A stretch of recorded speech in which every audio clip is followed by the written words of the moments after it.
Aquí me estoy dale, pero hay que darle a la clase, ¿verdad? Dios les bendiga, hermanos, a todos bienvenidos. Bueno, ya nos saludamos, nomás volteéle una sonrisa al que tiene ahí a su lado y se puede sentar. Amén.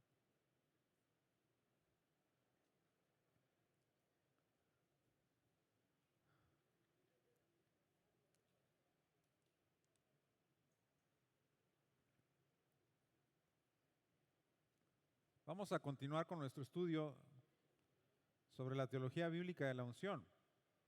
Y estábamos analizando conceptos divergentes sobre la unción.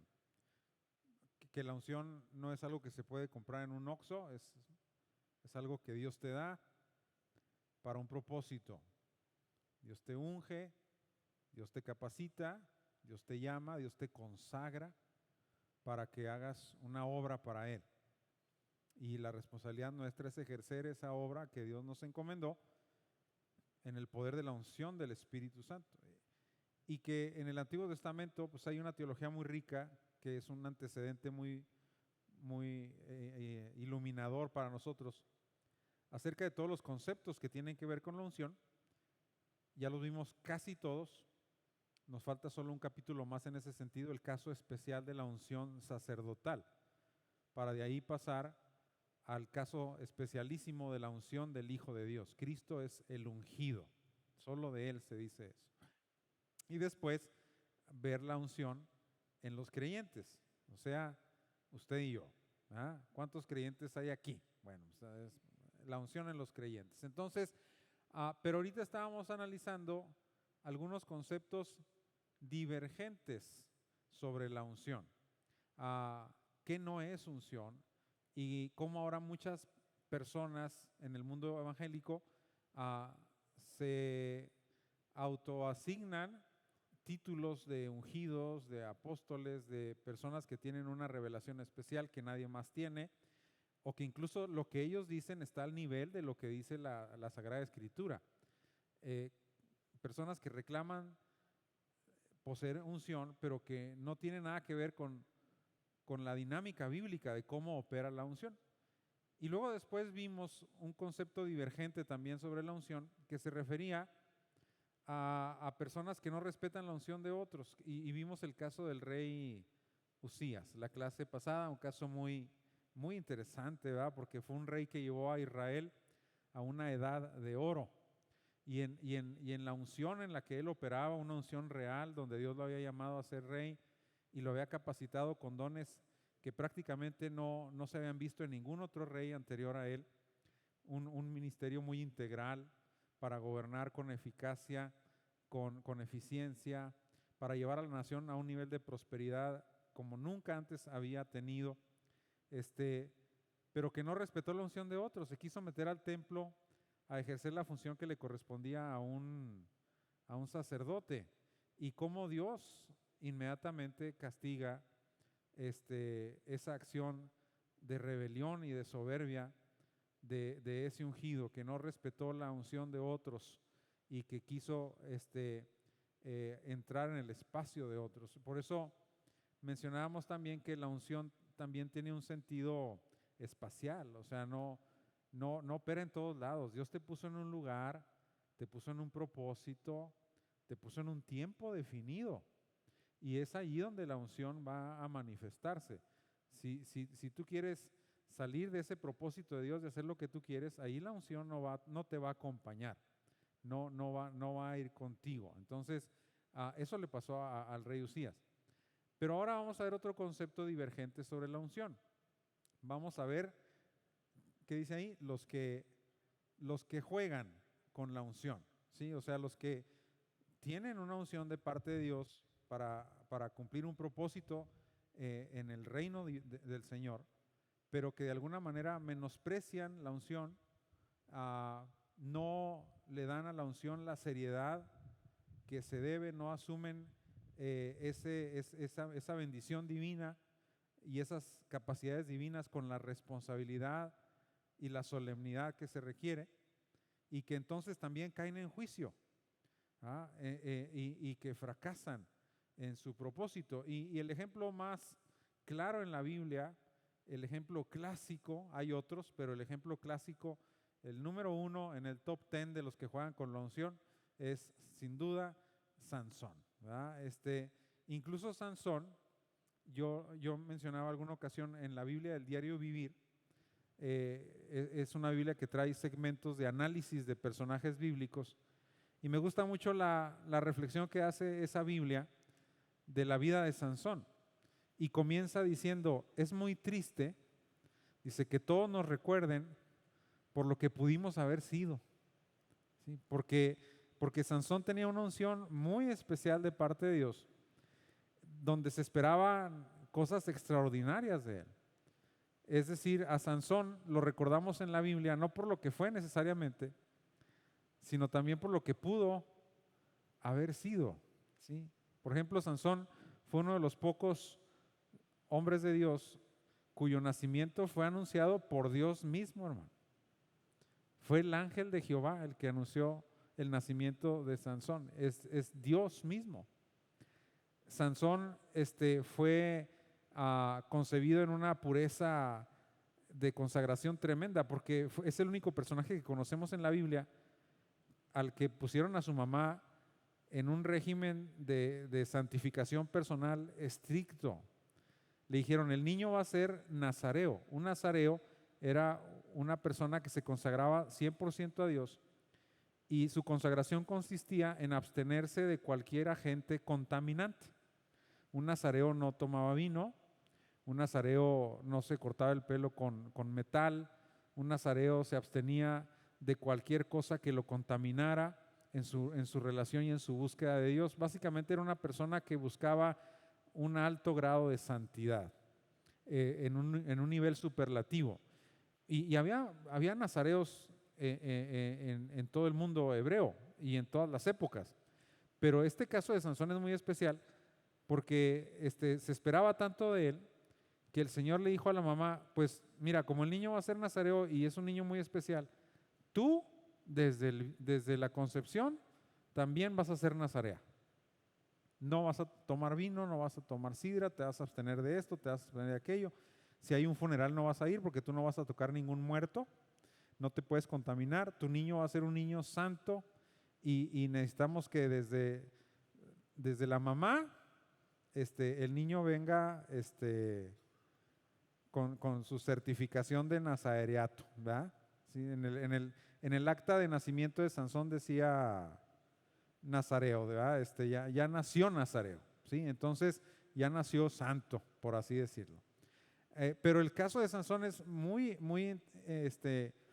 intrigante, muy apasionante, precisamente por las circunstancias que se dan en su ministerio que lo llevan al fracaso. Dice, como una persona con tantas, ¿qué podemos decir? Con tantas garantías de éxito, ¿no? Porque si tú dices, si usted viniera de un ministerio y dijera, mi ministerio fue anunciado por un ángel de Dios, ya no diga por Dios, fue anunciado por un ángel. Y desde que yo iba a nacer, mis padres se consagraron para que yo les sirviera a Dios y que yo presentara un alto perfil para el ministerio. Pues dice uno, pues eso garantiza el éxito, ¿no?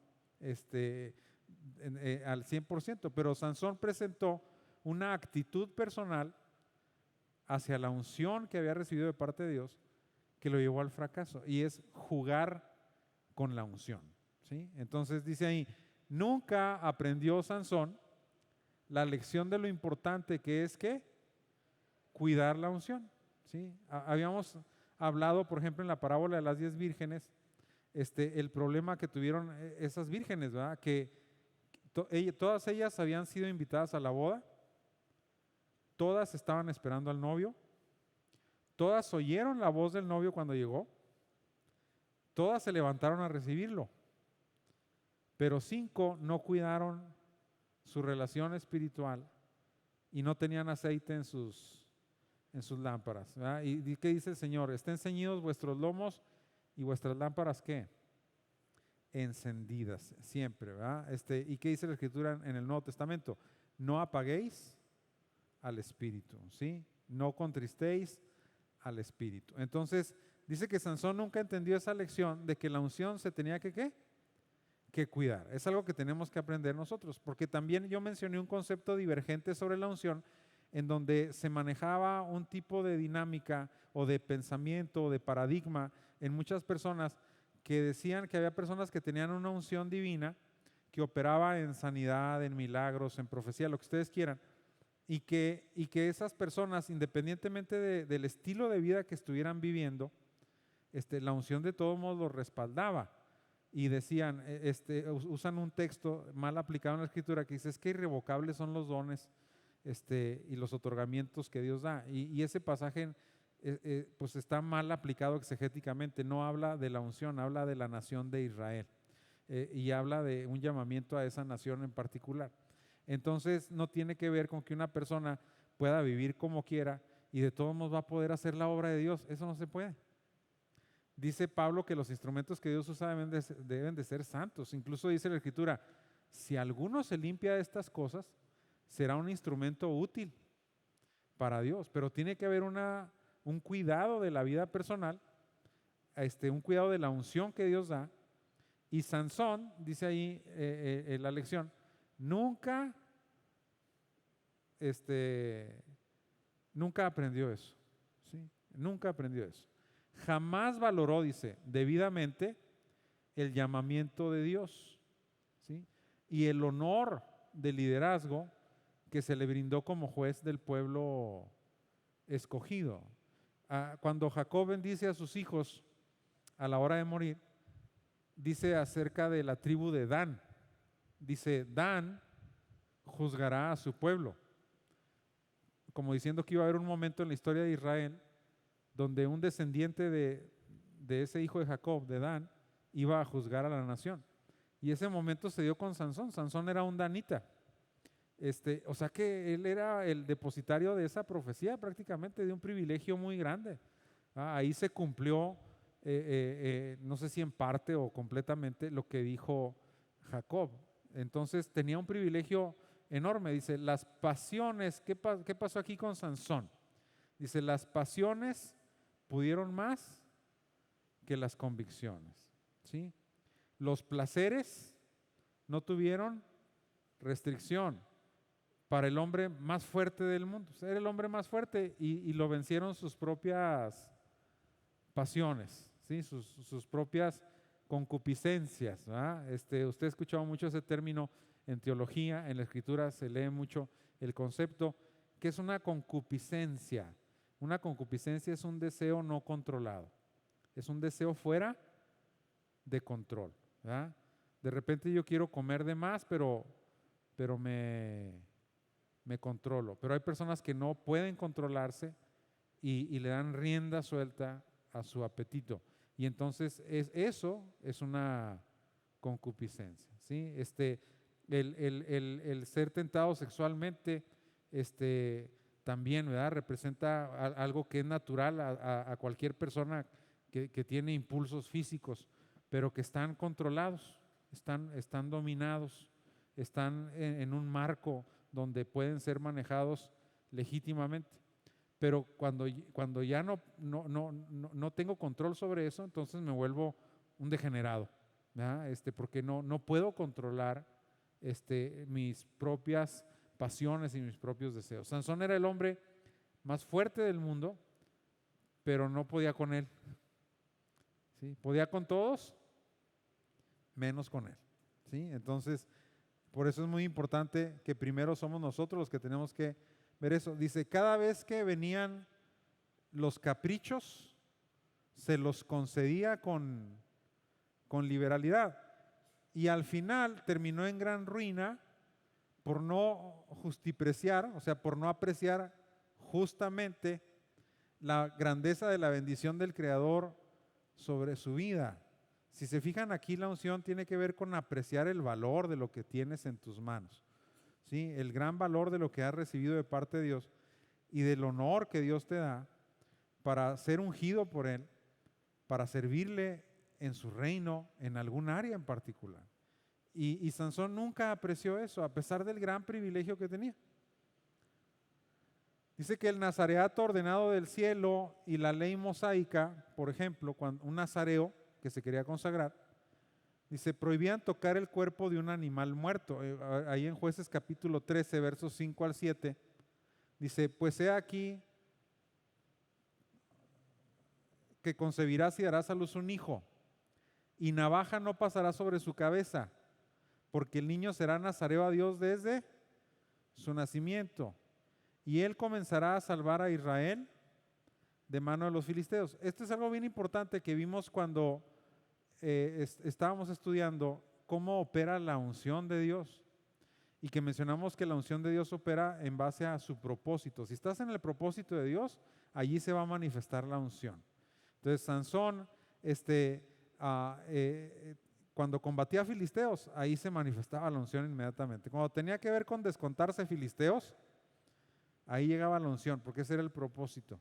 En una de las excursiones para preparar eso, dice que un león le salió del camino y lo mató como se despedaza un cabrito. Pero, bueno, voy a seguir leyendo aquí antes de adelantarme. Dice, y la mujer vino y se lo contó a su marido diciendo, un varón de Dios vino a mí cuyo aspecto era como el aspecto de un ángel de Dios, temible en gran manera. Y no le pregunté de dónde ni quién era, ni tampoco él me dijo su nombre. Y me dijo, he aquí que tú concebirás y darás a luz un hijo, por tanto ahora no bebas vino, ni sidra, ni comas ¿qué?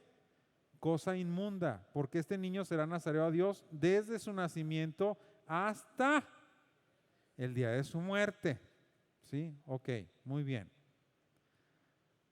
Pero a Sansón no le frenó la palabra inspirada, ni la revelación divina para tomar con sus manos un panal de miel del cadáver de un león que días antes había matado el hebreo. Ahí en Jueces capítulo 13, 14, 5 al 9, viene el episodio donde un león se le lanza a Sansón y dice que lo despedaza como quien despedaza un cabrito. No hay nada más suave que un cabrito, ¿verdad? Y dice que al león lo agarró y lo despedazó así como a un cabrito. Dice, y Sansón descendió con su padre y con su madre a Timnat. Y cuando llegaron a las viñas de Timnat, he aquí un león joven, o sea, ni siquiera un león viejo, era un león joven que venía rugiendo hacia él. Ya venía con una fuerza y un impacto tremendo. Y el Espíritu de Jehová vino sobre Sansón, quien despedazó al león como quien despedaza ¿qué? Un cabrito sin tener nada en su mano. O sea, con las manos lo mató. Yo no sé cuántos han visto un león de cerca, o por lo menos un puma. Una vez yo iba a San Juanito en las vueltas del distrito, iba muy de madrugada, y ahí por el Manzano se me atravesó un puma. ¿Cómo disfruté esa vista de ese animal? Yo creo que es de las pocas veces que he disfrutado. Una vez vi una víbora de cascabel casi de 2,5 metros en la carretera también, un animalón enorme. Pero el puma es la vista más imponente que he tenido. Inmediatamente se notaba la tremenda fuerza del animal, hermano. Si me preguntan con qué palabra puedo describir al animal que vi, fuerza. Una fuerza en su musculatura, en su andar. Un animal fuertísimo se veía, fuertísimo. Y luego que se te venga corriendo, se te echa encima con toda su fuerza, es un impacto que no se puede resistir. Pero dice que vino el Espíritu de Dios sobre Sansón y con las manos, como quien despedaza un cabrito. Y luego dice que no le declararon ni a su papá ni a su mamá lo que había hecho, ¿no? Así que, ¿qué pasó? No, pues me pareció haber visto un lindo gatito, nomás. Así y ya fue todo lo que pasó. Dice que descendió pues, habló a una mujer y ella agradó a Sansón, iba a conseguirse a la filistea, ahorita hablamos de las filisteas. Y volviendo después de algunos días para tomarla, se apartó del camino para ver el cuerpo muerto del león. Y he aquí que en el cuerpo del león había un enjambre de abejas y un panal de miel. O sea, las abejas habían hecho un panal ahí en el cuerpo muerto del león. Y tomándolo en sus manos, se fue comiéndolo por el camino. Y cuando alcanzó a su papá y a su mamá, les dio también a ellos para que comiesen. Pero no les descubrió que había tomado aquella miel de ¿qué? Un nazareo no podía contaminarse con nada. Y un agente muy contaminante era el cuerpo de un muerto. Ya sea un ser humano o ya sea un animal. Y a Sansón no le importó. O sea, de entrada ya estaba mostrando una actitud de, ¿qué le puedo decir? De menosprecio por la unción que había recibido. Él sabía que no podía tocar un animal así. Él lo sabía bien. Pero vio la miel. ¿Qué tanto es? Tantito. Y entonces fue y agarró la miel del cuerpo muerto. Desde ahí Sansón empezó a mostrar una relajación y a tomar su unción a la ligera, ¿verdad? Muy bien. La unción del Espíritu fluía, dice, y se manifestaba de forma extraordinaria en las magníficas ejecuciones del campeón, pero Sansón no permitió que la unción influyera en su vida íntima, dice, ni en sus decisiones, ¿qué? Trascendentales. Ahí está una referencia en Jueces 13, 24 al 25. Dice, y la mujer dio a luz un hijo y le puso por nombre Sansón, sol pequeño, es una traducción más o menos del nombre, ¿sí? Solecito, se llamaba Sansón, ¿verdad? Y el niño creció y Jehová, ¿qué dice? Lo bendijo. Y el Espíritu de Jehová comenzó a manifestarse en él, dice, en los campamentos de Dan, entre Sora y Estaol. Como les digo, era de la tribu de Dan. Pero Sansón obedecía siempre el antojo de su vientre, a los deseos de los ojos y al deleite de su cuerpo. O sea, Sansón era un sensual. Cuando la Escritura habla de personas sensuales, nosotros ahora cuando escuchamos el término sensualidad, pensamos en belleza, en erotismo, en atracción, en personas atractivas, pero el término sensual en la Biblia más bien es alguien que se guía nomás por los sentidos, como un animalito que nada más se guía ¿por qué? Por sus instintos. Entonces una persona sensual es una persona que nada más se guía por sus instintos, ¿me entiendes? Básicamente. No tiene dominio propio, no razona, no piensa, no mide las consecuencias, nomás quiere algo y se deja llevar por lo que quiere. Ese era Sansón. Dice, obedecía al antojo de su vientre, a los deseos de los ojos, al deleite de su cuerpo. Y lo peor, no sentía el menor ¿qué? Remordimiento por sus acciones. ¿Sí? Tenemos casos de ungidos que pecaron y que sintieron un tremendo remordimiento, como es el caso, por ejemplo, de David. Y se arrepintieron y fueron eventualmente restaurados. Pero en el caso de Sansón, Sansón era en cierto sentido un bribón, porque no sentía ningún remordimiento por lo que hacía, sabiendo que estaba transgrediendo mandamientos divinos, sabiendo que había recibido una unción muy especial. ¿Usted cree que sus papás no le contaron que cuando le dijeron, y pensamos que era un ángel, mijo, pero cuando le dijimos cómo se llamaba, dijo que se llamaba Admirable, y Admirable es un nombre de Dios, o sea, Dios mismo anunciando el nacimiento del niño, y a Sansón como que eso no le importaba, ¿verdad? Sin importar cantidad ni gravedad de los pecados en los que se complacía, dice que mantenía la actitud y el ánimo en alto como si no hubiese hecho ¿qué? Nada. Era una especie, manejaba una especie de cinismo, ¿no? De decir, pues sí, ¿qué tiene? Pues todos lo hacen, yo también lo puedo hacer, ¿verdad? Dice que las mujeres fueron la perdición del ungido. En el caso de Sansón, básicamente su principal debilidad eran las mujeres. Y no hay ningún problema en que a un hombre le gusten las mujeres, ¿verdad? De hecho, pues es algo que ahora nos da mucho gusto escuchar, ¿verdad? Porque como está la situación, de repente dice uno ya, gracias a Dios. ¿Sí? Dicen que en alguna ocasión un joven llegó con el doctor Luis Palau y le dijo, doctor Palau, es que tengo un problema. Pues, ¿cuál es el problema? Dice, no, es que a mí me gustan mucho las mujeres. Pues eso no es problema, pero ¿cómo lo arreglo? Pues cásate con una. Pues si te gustan mucho, consíguete una y cásate con una. Así es como funcionan las cosas, ¿no? Así es el diseño divino, ¿ah? Pero bueno, en el caso de Sansón tenía problemas por estos detalles que están aquí. Dice, primero, tenía preferencia, ¿por qué? Por las filisteas. Es tan emblemático esta situación de Sansón que incluso hoy en el argot evangélico cuando a un muchachito de la iglesia le gustan las muchachas del mundo, o cuando a una muchacha de la iglesia le gustan los muchachos del mundo, nosotros decimos, mira, ya te gustan los filisteos, ¿verdad? Recordando este contexto de Sansón. Es decir, no le gustaban las muchachas del pueblo de Dios, le gustaban las paganas, ¿sí?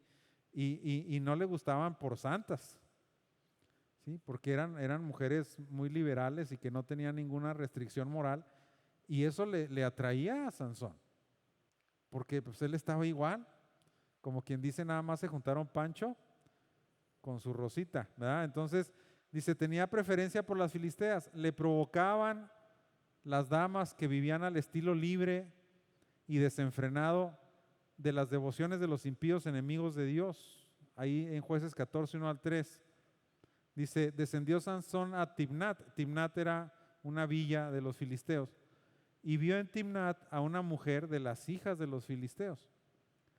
Y subió y lo declaró a su padre y a su madre, diciendo, yo he visto en Timnat una mujer de las hijas de los filisteos, os ruego que me la toméis por mujer.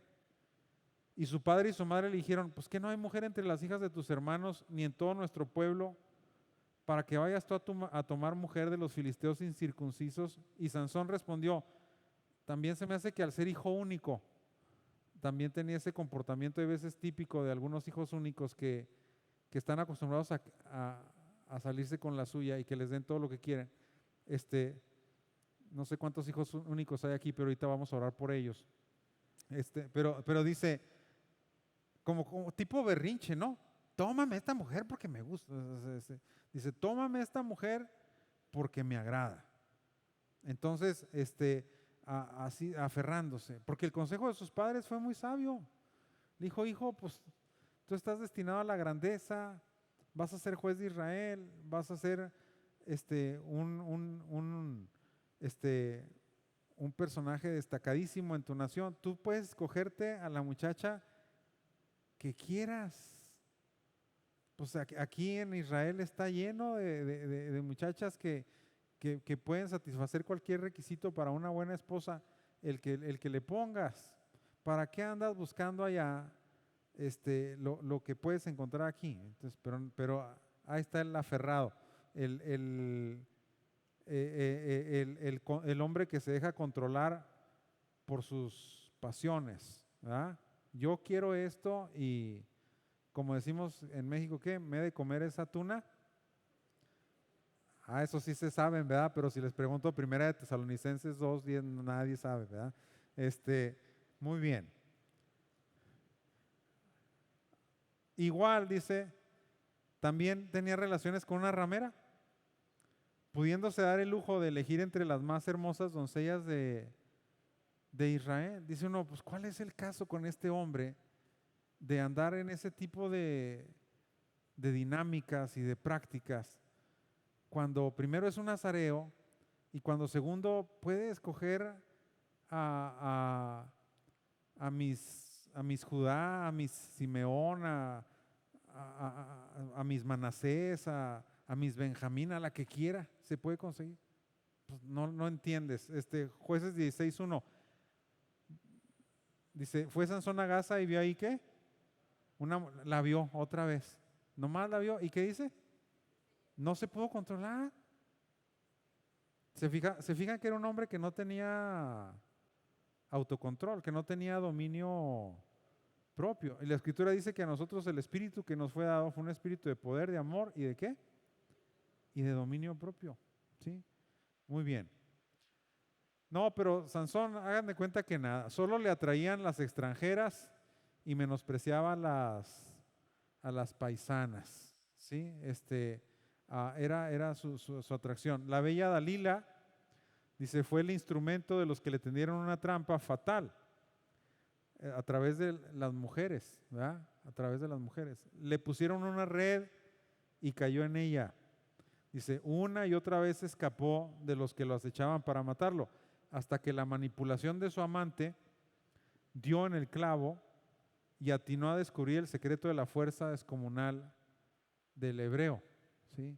el símbolo de su consagración era su cabello, ¿sí? Este hombre constantemente estuvo menospreciando la unción hasta que Dios dijo, hasta aquí, ¿verdad? Hasta aquí.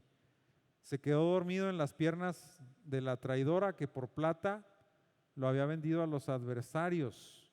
Dice que cada príncipe de los filisteos, el príncipe de Asdón, el de Crón, el de Gat, el de Gaza, el de Ascalón, los reyes de las polis filisteas llegaron con Dalila y le dijeron, pues Sansón está bien clavado contigo, y te va a decir lo que quieras. Entonces, sácale el secreto de su fuerza. Sácale dónde está el secreto de su unción para que nosotros podamos vencerlo. Y dice que le ofrecieron cada quien 1,100 siclos de plata, o sea, 5,500 siclos de plata. El ciclo de plata era el salario de un día y medio de trabajo. O sea, si usted trabajaba un día y medio, entonces le daban un ciclo de plata. Si multiplicamos 5,500 por 1.5, estamos hablando que le dieron el salario a Dalila, una recompensa del equivalente a 8,250 días de salario. Le pagaron 22 años de trabajo a la señora para que traicionara a Sansón. Le dijeron, te vamos a dar lo que ganarías en 22 años de trabajo. Pues claro que Dalila inmediatamente dijo que sí, ¿verdad? Entonces dice que se quedó dormido en las piernas de la traidora que por plata lo había vendido a los adversarios y fue trasquilado, con lo cual lo invadió ¿qué? La debilidad. Dice, se volvió al instante un hombre común y corriente, sin exhibiciones sobrenaturales de poder, sin dotes especiales del cielo y sin facultades para defenderse de sus atacantes. Su unción lo habilitaba de manera especial para enfrentar a los enemigos del pueblo de Dios, específicamente los filisteos en ese momento. Cualquier desafío de un filisteo, el Espíritu de Dios iba a venir y los iba a destrozar. No había nadie que se le pudiera enfrentar si se trataba del propósito de la unción divina, porque ese era el propósito y la unción opera en el propósito de Dios. Pero en ese momento vinieron filisteos y ya no tenían la unción. Y ya no pudo hacer absolutamente nada, ¿sí? Nada. ¿Sí? Jueces 16, 4 al 21, no lo vamos a leer porque está muy largo. Ustedes lo pueden leer en la casa, todo el episodio de la vida de Sansón, y conocer todo lo que pasó y cómo se desarrolló la dinámica. Es una novela, hombre. Primero le dice, ¿cómo tú puedes ser dominado, Sansón? No entiendo. No, pues si me atan con 7 cuerdas nuevas y que nunca hayan sido usadas, y que las compren ahí en Home Depot, me pueden dominar. Y nada, llegaron los filisteos y rompió las cuerdas como si nada. No, que si me atan las trenzas con estacas en el piso y llegan no voy a poder hacer nada. No, nada. Hasta que dice que Dalila lo venció, lo agobió, lo acorraló sentimentalmente, para que le rindiera su corazón. Y él le dijo toda la verdad. Le dijo, mira, yo soy nazareo. Yo me comprometí en un voto de santidad a Dios y mi principal símbolo de esa consagración es que yo no me corte el pelo. Si a mí me cortan el pelo, ya hasta aquí llegó el corrido. Y entonces ya cuando supo Dalila, nomás lo dejó bien dormido y luego ya le cortó el pelo, ¿verdad? Y cuando llegan los filisteos, dice Sansón, los filisteos aquí, dice Sansón, me levantaré como las otras veces. Dice, pero él ya no sabía que Jehová ya no estaba con él. Entonces fíjense, ¿qué es la unción? ¿Es Dios contigo, hermano? ¿Sí estamos de acuerdo con eso? ¿Qué es la unción? Es Dios contigo.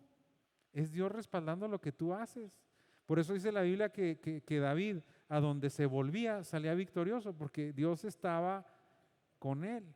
¿Por qué José, donde llegaba en cualquier entorno, prosperaba? Dice, lo mandaron de esclavo a la casa de Potifar, pero Jehová estaba con José. Lo mandaron a la cárcel y lo pusieron de jefe de la cárcel. ¿Por qué? Porque dice, porque Jehová estaba con José. Llega a la corte de Faraón y lo ponen de primer ministro. ¿Por qué? Porque Jehová estaba con José. Entonces, ¿qué es la unción? Que Dios está contigo, hermano. ¿Qué no dice la Escritura que si Dios es por nosotros, qué?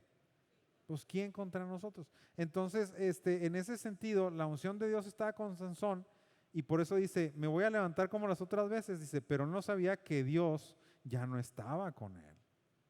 ¿Ah? Por andar jugando con la unción, ¿sí? El narrador de la historia sagrada señala que el problema real de Sansón no fue la pérdida del cabello, sino el hecho de que Dios ya se había apartado de él. Dice, después de múltiples oportunidades, porque Dios es un Dios de oportunidades, eso lo sabemos todos, es un Dios paciente para con nosotros. Después de múltiples oportunidades, después de varios escapes, después de señalamientos de continuo peligro, al ver que el hebreo no quiso entender razones, ¿qué? Le fue retirado el respaldo de Dios. ¿Sí? Por eso le digo, no es cierto eso, que hay personas que sostienen que hay ministros que presumen de unciones especiales y que viven vidas pecaminosas y que dicen, no, es que tiene la unción. No, no, eso no es así. Dios no opera en vasos sucios, no, en vasos, en instrumentos contaminados, no, así no funciona, hermano.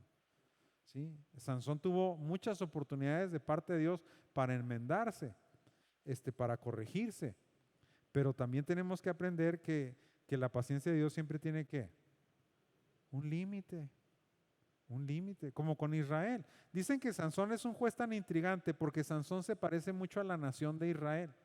Sansón es un mini Israel. Cuando Dios estaba con él, nadie lo podía enfrentar. Como cuando Dios estaba con Israel, nadie podía enfrentar a los judíos. El que se les pusiera enfrente iba a ser destrozado por Israel, porque Dios estaba con ellos. Pero también, como Israel era un sub y baja, que primero sirvo a Dios y luego ya me voy tras mis propios deleites, que no dice que se iban tras de los ídolos, eran igualitos. Que no Israel fue consagrado desde el Sinaí como un pueblo santo, nazareo todos ellos, igual que Sansón. Que no su nacimiento se anunció con bombo y platillo, eran igualitos. Por eso dice que Sansón es tan famoso, porque hubo jueces mucho mejores que Sansón y que hicieron mucho más cosas que él y que vivieron con mucha más santidad que Sansón. ¿Y por qué este es el más famoso de todos? Porque es la foto de su pueblo, es la radiografía de Israel. No quieran ver más, Sansón es la nación, ¿sí? Pero al final hay límites. Dice la Biblia que cuando vino la ruina sobre Israel y la deportación, es porque Dios ya no quiso perdonar. Dios ya no quiso perdonar. Ya hubo límites. Ya se pasó una línea que no se debía de haber pasado. Y cuando se pasa, ya las oportunidades se acaban, ¿verdad?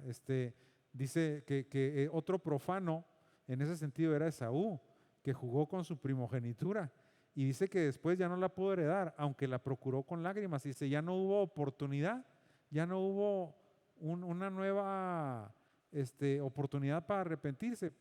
Ya. O sea, hay límites, ¿verdad?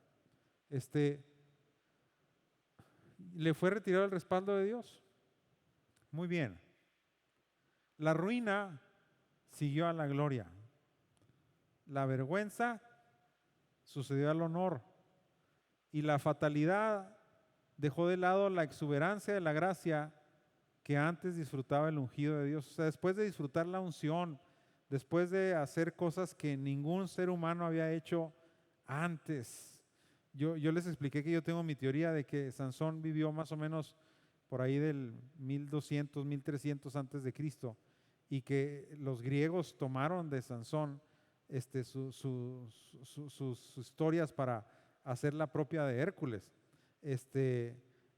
porque Sansón es mucho más anterior. Los filisteos eran pueblos que venían de Creta y eran navegantes, o sea que las historias de Sansón debieron haber llegado a Creta, a Grecia, al mundo helénico de la época. Pero dice la exuberancia de la gracia, o sea, el honor que tenía. Era el juez de la nación, era el hombre más importante en su pueblo, era el ungido de Dios. y luego, ¿qué haces? Te, te- te- te desvías del propósito divino y terminas en vergüenza, terminas en humillación, terminas derrotado, terminas le sacaron los ojos.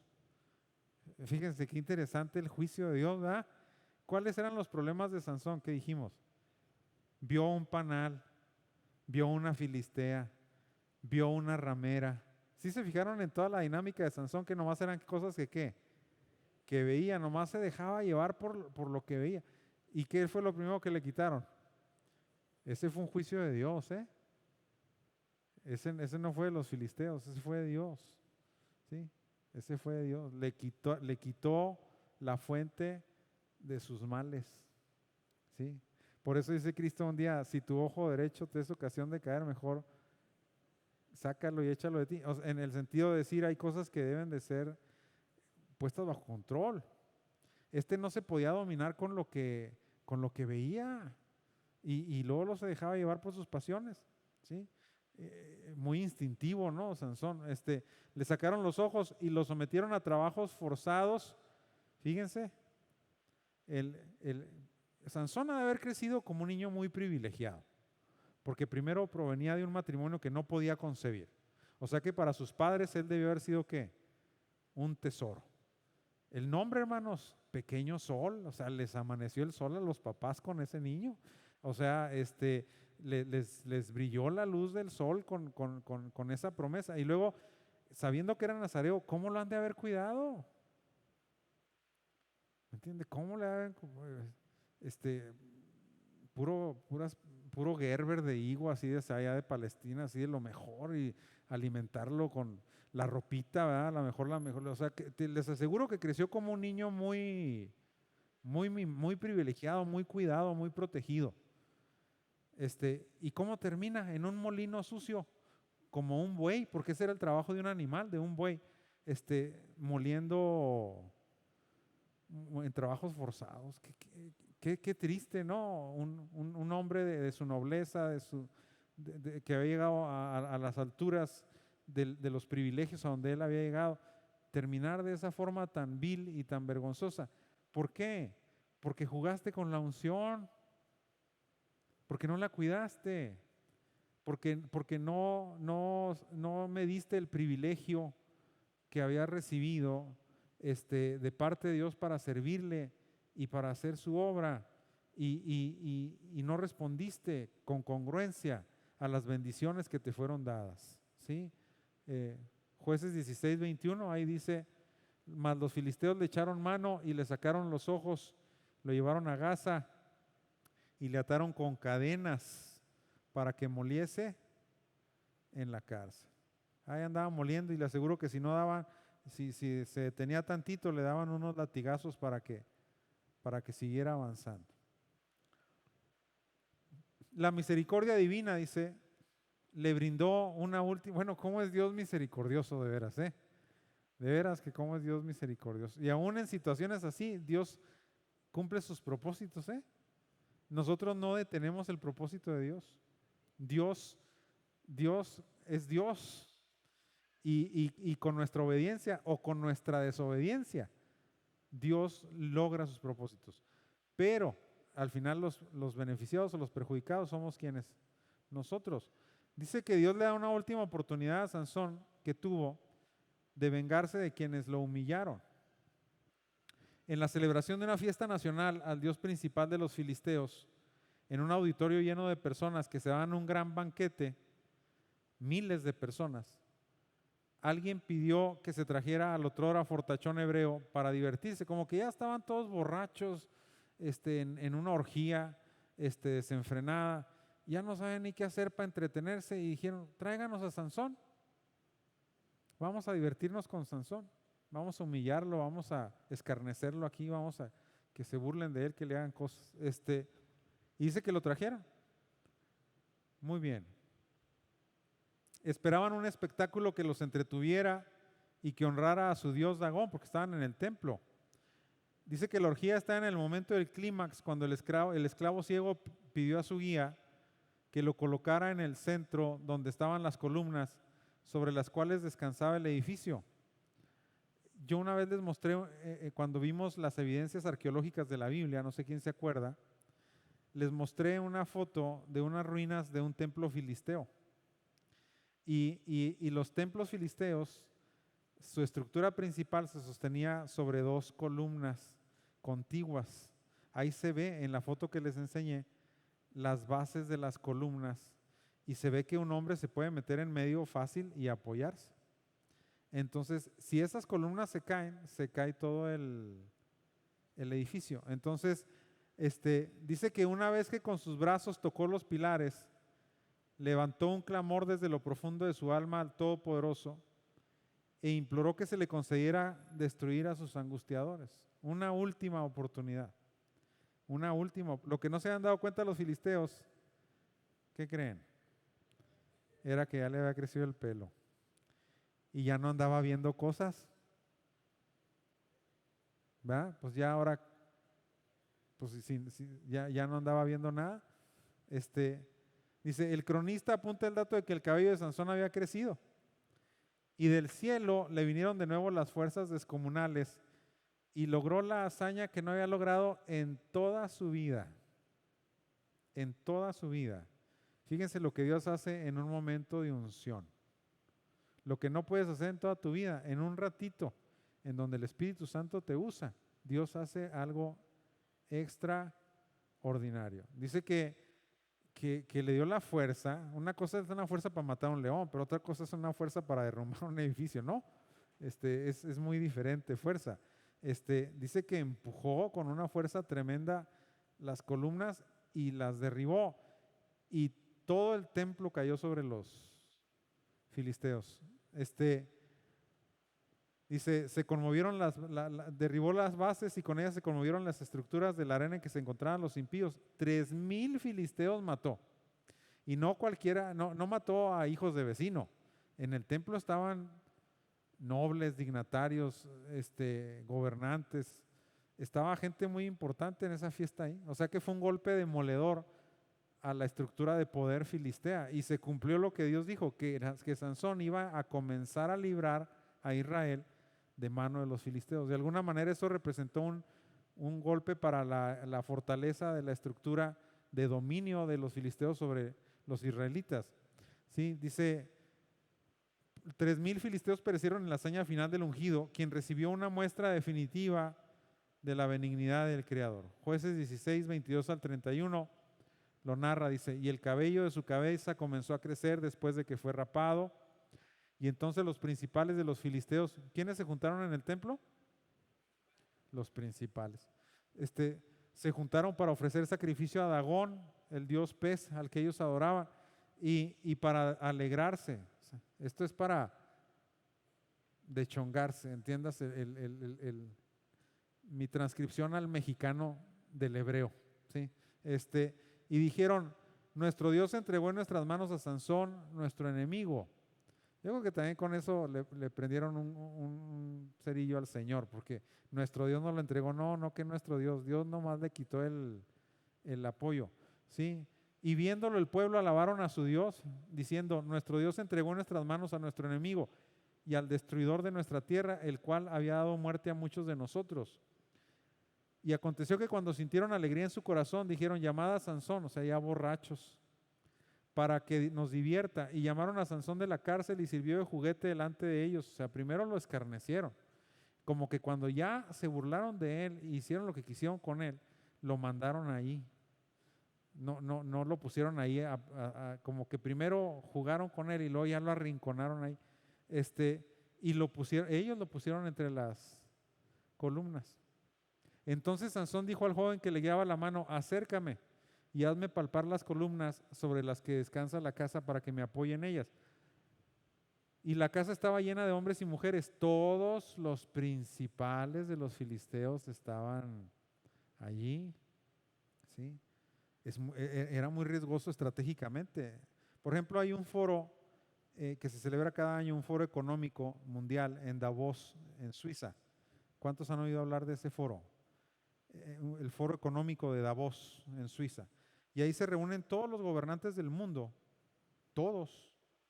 todos los secretarios de economía de los países, todos los secretarios de finanzas, todos los secretarios de impuestos, todos los economistas más importantes del mundo, todas las agencias de economía que dominan, los dirigentes del Fondo Monetario Internacional, del Banco Mundial, de la Organización Mundial de Comercio, o sea, todos están ahí reunidos, pero se reúnen en Suiza en un cerro inaccesible, donde nadie puede llegar, con la mayor de las vigilancias,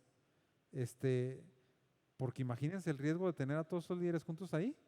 Si llega ahí un ataque terrorista, no hombre, le dan en la torre a la estructura del gobierno mundial. Pues es lo mismo, aquí estaban todos los principales de los filisteos. Dice, y en el piso alto había como 3,000 hombres y mujeres que estaban mirando el escarnio de Sansón. Entonces clamó Sansón a Jehová y dijo, Señor Jehová, acuérdate ahora de mí, dice. El acuérdate de mí, de Sansón, y fortaléceme, te ruego, solamente esta vez. Quiero sentir otra vez la unción de tu espíritu, una vez más, nada más. Déjame sentir ese poder tuyo una sola vez, dice. Y ahora, y lo entendió, dice, para que de una vez tome venganza de los filisteos. Este es un momento tuyo, es un propósito tuyo. Tú para eso me llamaste, tú para eso me consagraste, tú para eso me hiciste nacer, para salvar a mi nación de esta gente. Por favor, Señor, nomás una vez más. Y dice que la escritura dice, asió luego Sansón las 2 columnas del medio sobre las que descansaba la casa y echó todo su peso sobre ellas, su mano derecha sobre una, su mano izquierda sobre la otra, y dijo Sansón, muera yo con los filisteos.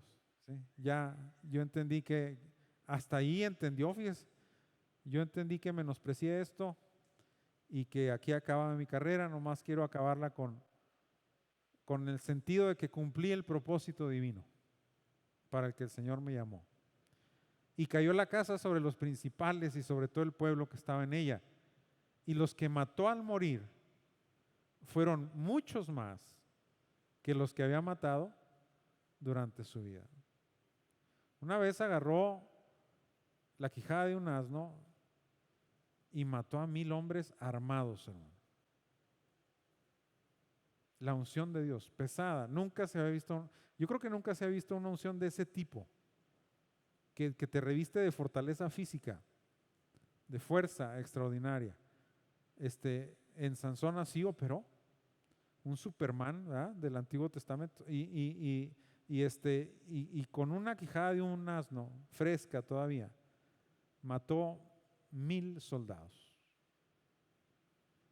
Pero en toda su carrera como juez de Israel, esos 1,000 y los otros que había matado nunca completaron los 3,000 que mató de una sola vez. Y descendieron sus hermanos y toda la casa de su padre y le tomaron y le llevaron y le sepultaron entre Sora y Estaol en el sepulcro de su padre.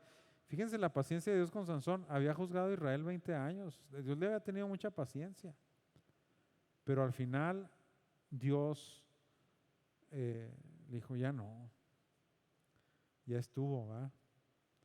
Yo le platiqué que en la Biblia los más grandes intercesores de la nación de Israel han sido Moisés y Samuel, tremendos intercesores. Y Dios le dice a Jeremías un día, mira, ni aunque vinieran Moisés y Samuel, juntos, los meros, a los que yo no les niego nada, ni aunque vinieran esos dos juntos a rogarme por este pueblo, los escucharía. ¿Sabes qué diría? Sáquenlos de aquí. No los quiero escuchar. Eso habla de que Dios tiene límites. Que Dios tiene límites, ¿sí? Dice, acosan las tentaciones a los ungidos sin excepción. Todo esto Pepe lo empieza a mencionar más enfocado en nosotros los ministros. De esto se nos habla mucho a los ministros en nuestras convenciones, en nuestras predicaciones, en nuestros congresos. Pero al final aplica a todos los que tienen una unción de parte de Dios para servirles. Pero por eso el enfoque aquí, usted lo ve un poquito, lo va a ir viendo, está más enfocado en nosotros, los siervos de Dios que servimos en el ministerio, que en la generalidad de la iglesia. Pero igual, es lo mismo y aplica igual y tiene los mismos efectos. Dice, acosan las tentaciones a los ungidos sin excepción. Los rodea la debilidad y la naturaleza caída se siente atraída por los deseos de los ojos, los antojos de la carne y la vanagloria de la vida. Los placeres, los gustos y las pasiones tienen su lugar en la experiencia de los que sirven a Dios, como en la de cualquier ser humano. Y en ocasiones la fuerza del capricho es ¿qué? Es demasiada, no se puede negar, no es sabio. No es sabio negar que los riesgos existen. O sea, ¿qué es la tentación? La tentación es un engaño satánico. ¿Y en qué consiste ese engaño? En decirte que Dios es injusto contigo porque te está prohibiendo que disfrutes algo que tú te mereces. Básicamente esa es la esencia de la tentación. Y funcionó así con Eva, diciéndole a Eva, ¿por qué Dios te dice que no disfrutes de este árbol tan delicioso? Qué malo es Dios, qué injusto es Dios. Tú mereces degustar con tu paladar el sabor exquisito y único de esta fruta. O sea, ¿por qué Dios es así? No está bien eso. Dice, tú te mereces ese placer, disfruta. Es como ese comercial que había antes que decía, es un pequeño lujo, ¿se acuerda? Pero creo que lo valgo, ¿verdad? Es un pequeño pecado, pero me lo merezco. ¿Y por qué Dios me lo prohíbe? O sea, dice, la fuerza del capricho es que es muy fuerte. Sansón, ¿qué pasó con Sansón? Quiero una filistea. Sus papás, mi hijo, acá hay hebreas para aventar para arriba, perdonando la expresión, para que escojas a una. Quiero una filistea, o sea, aferrado. O sea, el capricho, dice, muchas veces es demasiado. El temor del Señor, dice, resulta clave para desarrollar disciplinas que aparten del mal. Por eso el temor de Dios es muy importante y hablar de Él y cultivarlo es también esencial. La Biblia dice, con el temor de Jehová se apartan del mal los hombres. Está el riesgo, te puedes sentir atraído, pero tienes temor de Dios, ¿sí? Y entonces hay que cultivar el temor de Dios. Hoy no se cultiva, es algo de lo que no se habla, no se desarrolla en las disciplinas y en las vidas de los cristianos. Hay veces una disciplina de temor de Dios. No quiero ofender a Dios.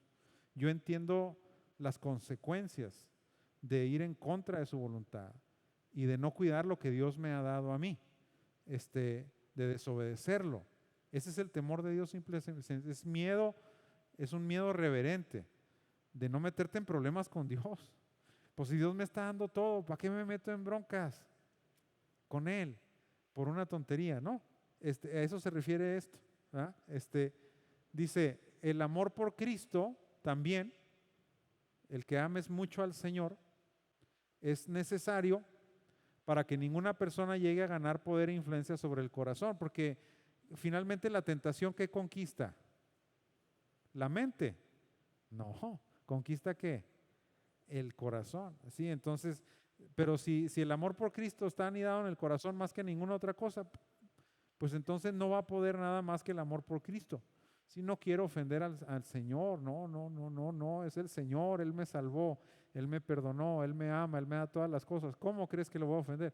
Lo amo mucho. Entonces el amor por Cristo es muy esencial. La conciencia, estar conscientes, ese fue el problema de Sansón, nunca estuvo consciente. Dice, la conciencia de lo que vale la salvación, de lo que vale el testimonio, de lo que vale el ministerio, de lo que vale la bendición, de lo que vale la familia, de lo que vale la iglesia y todo lo que tiene relación con la gracia del Creador, ayudará a evitar que se ponga en riesgo la unción. O sea, decir, oye, pues si yo hago esto, ¿qué voy a perder? ¿Sí? ¿Qué voy a perder? un día con uno de los pastores que fue pastor de este templo hace muchos años, llegó una mujer y le dijo al pastor, dijo, pastor, yo lo admiro mucho. Usted para mí es un hombre extraordinario, ejemplar. Déjeme nomás tener un hijo con usted, es todo lo que quiero. Quiero un hijo suyo. Así. El pastor le dijo, mujer, ¿tú qué pierdes con eso? Dice, no pierdes nada. Dice, ¿y yo qué pierdo? Yo pierdo todo, dijo. Yo pierdo todo. Por eso dice la conciencia, ¿sí?, de lo que vale la salvación, el testimonio, el ministerio, la bendición, la familia, la iglesia, todo lo que tiene relación con la gracia del Creador, ayudará a evitar que se ponga en riesgo la unción. ¿Sí? Ay, perdónenme, la expresión no es muy bíblica, pero por ahí dicen que el miedo no anda en burros, ¿verdad? Entonces, ahora otra cosa, ya van varios elementos, dice, la comunión íntima y constante con el Espíritu Santo también aportará mayores armas y mejores argumentos para discernir y evadir las trampas del enemigo. O sea, con el discernimiento del Espíritu Santo, también tú sabes cuando estás en un entorno de riesgo, en un entorno de riesgo. Por ejemplo, lo que les dije la última vez, hay personas que están más tentadas cuando están solas, cuando están enfrente de una computadora, en el internet, que nadie los está viendo y se pierden toda la noche ahí, viendo no sé qué cosas y investigando, no sé, y escudriñando, no sé. Pues el Espíritu Santo, cuando tienes comunión con el Espíritu Santo, te dice, ese entorno, evítalo, ¿sí? Yo estoy bien convencido que hay muchas personas que lo mejor que les podría pasar en la vida es tirar sus celulares a la basura, porque hay entornos de mucho riesgo. Hay otras personas que sus entornos de riesgo son sus relaciones, sus amigos. No tienen voluntad, no tienen convicción, no tienen valor para decir, a mí no me van a mover de mis convicciones mis amigos, y si quieren, y si no quieren ser mis amigos, está bien. Yo voy a ser fiel a Dios en esto, yo me voy a mantener en esto. Hay personas que ahí andan con los amigos y con las influencias de la vida, ahí van a todos lados, se andan metiendo a templos católicos, se andan brindando con vino, andan yendo a las fiestas mundanas, nomás por quedar bien con medio mundo. Entonces ese es el entorno que se identifica también ahí, ¿sí? Otros entornos son cuando estás en bendición, estás en prosperidad y te olvidas de Dios y corres riesgos. Otros entornos son cuando estás en quebranto y en necesidad y quieres empezar a renegar de Dios y a reclamarle o sea, hay muchos entornos en los que el Espíritu Santo nos ayuda a decir, en este momento y en este lugar estoy en riesgo. ¿Sí? ¿Cuántos se han sentido alguna vez así en la vida? De decir, en este momento donde estoy y en este lugar donde estoy en riesgo. Mejor, ahí nos vemos, dijo Nicodemos, ¿verdad? O sea, más vale aquí corrió que aquí murió. ¿Sí? Yo identifico el escenario de riesgo. Dice, y la fuerza de voluntad, también el Espíritu Santo, ¿qué me va a dar? El poder. Pues todo lo puedo en Cristo, ¿que me qué? Que me fortalece. Dice, me va a dar la fuerza de voluntad para alejarme, fíjense, actividades, lugares y personas. Son los tres entornos. Actividades, lugares y personas que representan un peligro, ¿qué? Subraya esta palabra. No tiene que estar ya el diablo con los cuernotes ahí. O sea, el peligro es que nada más latente, como que, caray, aquí hay un riesgo, mejor no le busco por aquí, ¿verdad? Sí entendemos, sí, eso. Por eso, por ejemplo, recomendamos mucho, hay hermanos que les gusta visitar y que, hermano, ¿puedo visitar? Sí, pero si usted va a visitar a alguien, vaya con su esposa, y tenga mucho cuidado de irse a meter a la casa de una persona del sexo opuesto, ¿sí? Porque ese es un contexto de mucho peligro. Entonces cada quien identifica sus entornos y con la ayuda y el discernimiento del Espíritu Santo y decir, oye, aquí yo estoy en peligro, aquí hay un riesgo para mí. Hay matrimonios que vienen incluso a hablar con nosotros y se queja la esposa del esposo o el esposo de la esposa. Y dice, es que esto y aquello y demás. Y nos hablan de escenarios de riesgos. ¿Sí? Y entonces hay que identificar los riesgos también a nivel matrimonial. Hay que identificar los riesgos con los hijos. Hay que identificar los riesgos en las relaciones que sostenemos con otras personas y con terceros.